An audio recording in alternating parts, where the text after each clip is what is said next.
ട്രംപിന്റെ അവകാശവാദങ്ങൾ പൂർണ്ണമായും തള്ളി ഇറാൻ. ആണവ കേന്ദ്രങ്ങളിൽ പരിശോധനയ്ക്ക് തയ്യാറല്ല. ഹോർമുസിൽ നിയന്ത്രണം വിട്ടു നൽകില്ല.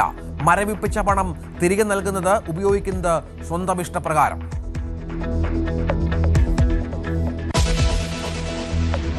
ഇറാനെതിരെയുള്ള പോരാട്ടത്തിൽ യുഎസിനെ ആശ്രയിക്കുന്നത് നിർത്തണമെന്ന് ബെന്യാമിൻ നെതന്യാഹു.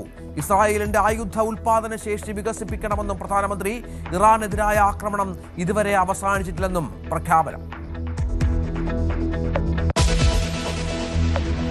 ഇറാനെതിരായ യുദ്ധച്ചെലവുകൾക്കായി $8,000 കോടി വേണമെന്ന് സെനറ്റർമാരോട് ആവശ്യപ്പെട്ട് പെന്റഗൺ. സാമ്പത്തിക ആവശ്യം അമേരിക്ക ഇറാൻ സമാധാന ചർച്ചകൾ പുരോഗമിക്കുന്നതിനിടെ ഇതുവരെയുള്ള കണക്കനുസരിച്ച് യുദ്ധച്ചെലവ് $2,900 കോടി.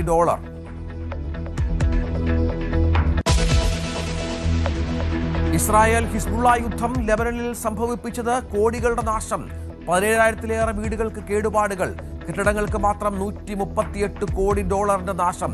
തകർന്നടിഞ്ഞ് അതിർത്തി ഗ്രാമങ്ങൾ.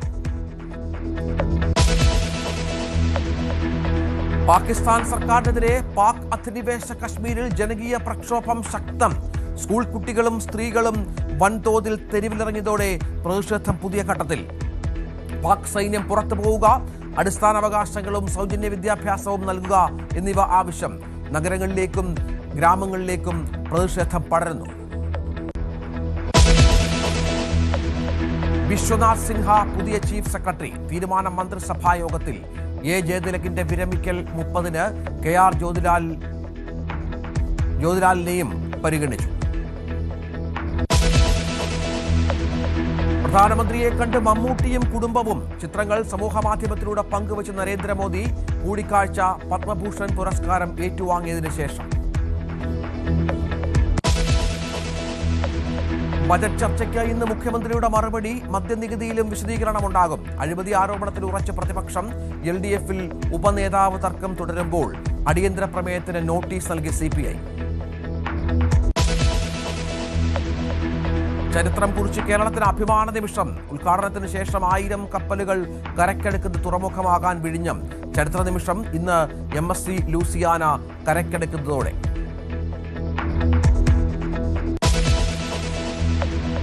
കണ്ണൂർ വാണിയപ്പാറ പള്ളി സെമിത്തേരിയിൽ അടക്കം ചെയ്ത് സത്യം കണ്ടെത്താൻ 38ാം കല്ലറ ഇന്ന് തുറക്കും. പരിശോധനയ്ക്ക് കരിക്കോട്ടക്കരി പോലീസും ഫോറൻസിക് വിദഗ്ധരും പോലീസ് സർജനും RDOയും നേതൃത്വം നൽകും. കല്ലറയിലെ 3ാമത്തെ മൃതദേഹം കാണാതായ സിജോയുടേതെന്ന സംശയത്തിൽ ബന്ധുക്കളുമെത്തും.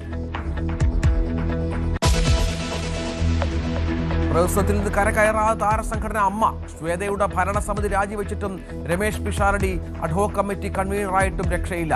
ഭാരവാഹികളായിരുന്നവരുടെ ഈഗോ ആണ് കാരണമെന്ന് ഒരു വിഭാഗം. അൻസിബയുടെ പരാതി സംഘടനയ്ക്കുള്ളിൽ തീർക്കാതിരുന്നതിലും കടുത്ത വിമർശനം.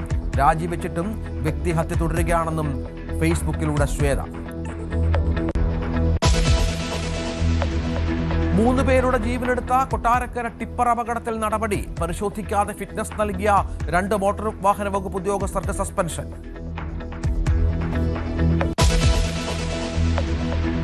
വാഗമണിനെ വെട്ടിപ്പിടിക്കാൻ ഇടുക്കിക്ക് പുറത്തെ ഭൂമാഫിയ. കാഴ്ചകളുടെ പർദീസയായ വരാട്ടുമേട്ടിൽ റിസോർട്ട് നിർമ്മാണവും കൃഷിയും തകൃതിയെന്ന് പരാതി. റവന്യൂ ഭൂമി കയ്യേറ്റം. പട്ടയഭൂമി വാങ്ങിയ ശേഷം കളക്ടർ സ്റ്റോപ്പ് മെമ്മോ നൽകിയിട്ടും മാഫിയയ്ക്ക് പുല്ലുവില.